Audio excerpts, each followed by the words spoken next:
You might think that the name Small Business Administration would be a clear description of what that government agency does, support small businesses and make sure that they get a fair share of federal contracts. Well, not quite. We have a story tonight that Sharyl Attkisson has been tracking for almost 2 years, and here's her latest. As the new head of the Small Business Administration was sworn in today, Democrats on Capitol Hill were suggesting a new name for his agency, maybe something like the Big Business Administration. That's because so many government contracts intended for small firms are going instead to some of the biggest corporate names in America.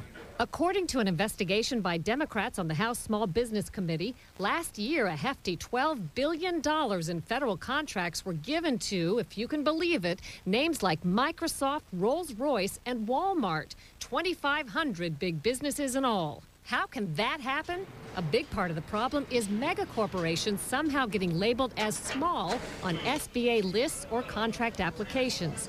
SBA's Calvin Jenkins says they're investigating, but most of the problems can be chalked up to innocent errors. We don't believe we've seen any intentional wrongdoings on the part of firms to certify themselves as small when they're really large. Congresswoman Nydia Velazquez insists the SBA has got to know better.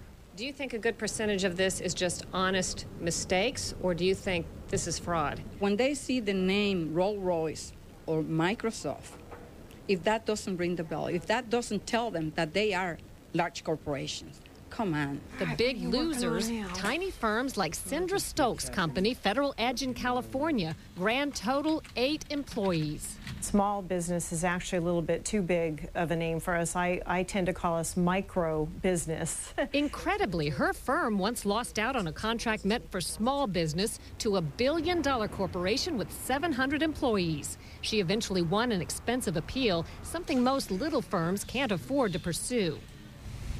We contacted some of the big businesses. They all said they never claimed to be mom and pop shops and blame clerical errors or say they got the contracts fair and square through their small business partners.